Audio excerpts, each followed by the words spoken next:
Assalamualaikum warahmatullahi wabarakatuh. Salam sejahtera untuk kita semuanya.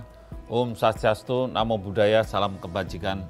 Saya pada kesempatan siang hari ini mau menyampaikan tentang prinsip menunda hamil dulu semasa pandemi COVID-19 ini. Ya, makanya kita harus berusaha keras untuk kalau bisa jangan hamil dulu. Ya. Kenapa kita ini perlu menunda hamil dulu? Karena saya katakan bahwa hamil muda itu adalah sangat rawan. Hamil muda itu sangat rawan. Ya, saya bisa cerita satu persatu seperti apa, tetapi sebelum saya cerita tentang kerawanan seperti apa hamil muda, saya akan sampaikan tentang sebetulnya bagaimana orang itu bisa hamil ya. Jadi prosesnya seperti apa. Gambar di mana ada calon-calon bibit dari suami yang namanya sperma. Dia masuk ke dalam lorong dari leher rahimnya perempuan itu, berjuta-juta sperma masuk ke sana dan dia akan jalan dengan cepatnya, iya. Dan sperma yang bagus dialah yang akan sampai kepada telur. Spermanya minimal 20 juta per cc, tapi telurnya cuma satu. Sehingga sering orang mengatakan we are the winner, kita adalah pemenang. Karena apa? Dari 20 juta itu hanya satu yang jadi dan jadilah Bapak Ibu sekalian, saudara semua. Sehingga kita lahir di dunia itu sebenarnya pemenang. Ya, jadi kalau ada orang loyo-loyo, tidak mau kerja, malas, itu bukan fitrahnya sebetulnya. Karena apa? Kita itu pemenang, mesti semangat, mesti hebat, ya, mesti menang. Itu. Karena kita adalah satu di antara 20 juta. Nah, oleh karena itu telur yang ada juga harus kualitasnya bagus, sperma yang ada kualitasnya juga harus bagus. Ini kalau kita lihat di gambar, ini telurnya satu, diserbu oleh 20 juta sperma per setiap cc-nya.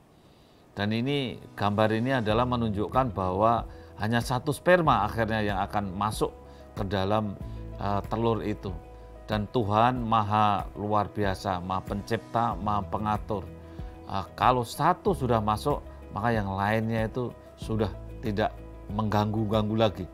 Ya, tidak seperti orang pilihan kepala daerah itu. Kalau satu jadi lainnya ngerecok ya. Tapi kalau sperma dan telur itu luar biasa. Dia hidup di dalam sistem keesaan ilahi yang sungguh menakjubkan. Akhirnya jadilah kita, ya, jadilah kita. Ini saya tayangkan gambar ini, saya ingin sampaikan pada Bapak Ibu sekalian bahwa betapa prosesnya cepat sekali organ kita dibentuk. Kalau itu ada angka 1, angka 2, angka 3, angka 4, itu adalah artinya minggu. Bapak Ibu bisa lihat, saudara-saudara bisa lihat di angka 8. Angka 8 itu kan sudah lengkap sekali itu organnya, kepala, pundak, lutut, kaki, semua sudah ada itu. Dan itulah namanya periode fetus, namanya periode sudah fetus, sudah calon janin, bukan lagi embrio. Dan itu ternyata terjadi hanya dalam waktu singkat, hanya 8 minggu, artinya 8 kali 7 hari, dihitung dari menstruasi terakhir. Jadi kalau perempuan merasa telat, ibu-ibu merasa telat, baru telat sebulan, ternyata sudah luar biasa. Janin sudah jadi, baru telat sebulan. Dan disitulah saat-saatnya organ terbentuk, namanya organogenesis. Sehingga kalau orang itu akan cacat, ya cacatnya itu terjadi di awal kehamilan ini. Inilah makanya kita penting untuk berdiskusi tentang apakah kita itu bijak memulai hamil, kemudian menjadi hamil awal bulan atau awal kehamilan di masa pandemi COVID ini. Karena memang hamil di masa awal bulan atau awal minggu ini adalah masa-masa di mana organnya dibentuk. Jadi kalau Bapak Ibu sekalian sekarang itu stay at home, tinggal di rumah, tidak kemana-mana, kemudian tiba-tiba COVID negatif tapi istri positif, ya sekarang inilah minggu-minggu ini calon anak Bapak Ibu sekalian yang ada di dalam kandungan itu tangannya dibentuk, kakinya dibentuk, kepalanya dibentuk. Jadi kalau ada gangguan, maka gangguannya juga di masa ini. Ya, itulah jangan punya pikiran bahwa tangan, kaki, kepala, mata, hidung itu dibikin hamilnya sudah 6 bulan atau 7 bulan, oh salah besar. Dibentuknya pada saat awal ini. Lihat di gambar itu angka 8 artinya sudah 8 minggu dan kemudian angka 9 di warnanya sudah biru itu sudah janin, luar biasa, sudah lengkap sekali. Ini kalau kita lihat Bapak Ibu sekalian, jadi ketika dia itu masa pembentukan organ, janin kita itu seperti itu. Itu kalau kita lihat kepalanya itu masih terbelah tengahnya itu, belum begitu menyatu-nyatu amat tulangnya itu. Sampai lahir pun tulang kepalanya kan masih terbuka itu, masih kepalanya masih kalau dipegang begini masih ada denyutnya dan seterusnya. Jadi kalau terganggu pembentukannya karena mungkin ada COVID, infeksi, atau mungkin demam, panas karena penyakit itu, maka kemudian terjadilah gangguan pada saat itu. Sebetulnya yang namanya bibir sumbing saja, itu kan cuma terjadi pembentukan, ketemunya bibir kanan, bibir kiri itu terganggu, akhirnya terbelah tengahnya. Dan terganggunya kapan? Ya saat ini, saat kira-kira hamil-hamilnya masih kurang dari 8 minggu ini. Saat itu, saat hamil bulan pertama, bulan kedua. Nah ini karena memang betul-betul baru membentuk organ. Sehingga ketika terjadi cacat seperti yang ada di gambar ini, maka kecacatan ini terjadinya pada saat awal kehamilan, bulan pertama, bulan kedua sudah finish, sudah selesai. Ya. Nah inilah makanya saya pesan betul, kalau tidak penting-penting amat, mungkin tidak perlu hamil. Ya, jangan ada hamil yang tidak terencana, jangan ada hamil yang tidak ada kepentingannya, jangan ada hamil yang tidak disengaja, jangan ada hamil yang tidak dikehendaki. Wah saya itu hamil tapi ini nggak sengaja. Wah ini saya hamil tapi sebetulnya ini kecelakaan dan seterusnya. Apalagi yang hamil masih di luar nikah, apalagi hamil yang masih usianya terlalu muda.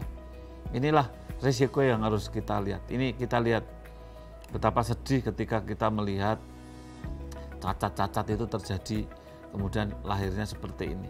Ketika sekarang ada mereka membiarkan untuk biar hamil, stay at home, kemudian kumpul istri, tidak pakai alat kontrasepsi. Ya kalau suntiknya telat, ya saya kira suntik masih bisa.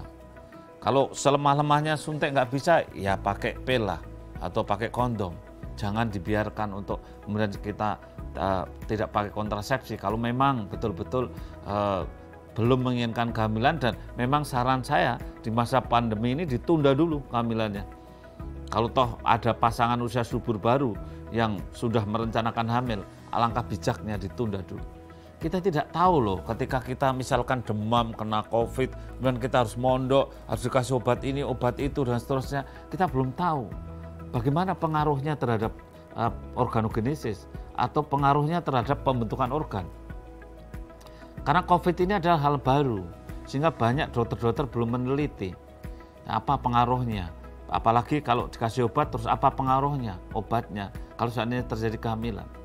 Ini baru berdiskusi tentang seandainya kita itu hamil muda, kemudian harus minum obat karena kita kena COVID, maka kita belum tahu dampaknya seperti apa. Dan kalau seandainya kita hamil, kena COVID, demam, panas, batuk, pneumonia dan sebagainya, seperti apa dampaknya kepada bayi yang baru tumbuh. Ini kan kita sama-sama dalam keadaan yang menghadapi pandemi, di mana sesuatu hal yang baru. Ini adalah gambaran-gambaran di layar ini ketika cacat karena gangguan dari pembentukan saraf, sehingga bisa terjadi otaknya pembentukannya nggak sempurna, tulang belakangnya berlubang, bukan sundul bolong ini bukan ya, tapi karena sumsum tulang belakangnya tidak terbentuk, karena sumsum tulang belakang itu bagian dari otak. Ya ini karena kekurangan vitamin ya, kekurangan asam folat itu vitamin. Coba bayangkan kalau ibu hamil itu muntah-muntah, hamil muda muntah-muntah, kekurangan vitamin ini, kekurangan vitamin itu, anemia dan sebagainya. Belum juga mereka yang miskin. Kalau miskin karena ada COVID, kemudian stay at home, kemudian hamil dan kemudian memang nggak punya gaji, nggak punya pendapatan, hanya mengharapkan sembako. Akhirnya dia juga tidak dapat asupan vitamin. Ini sama saja bahwa kita ini terjadi kekurangan vitamin yang diperlukan untuk pertumbuhan janin. Asam folat penting, zinc penting, tambah darah penting, kalsium penting. Bisa kekurangan ini kalau kita makannya saja nggak jelas gitu. Lalu karena itu sekali lagi tunda hamil dulu. Itu adalah penting di masa COVID-19 ini.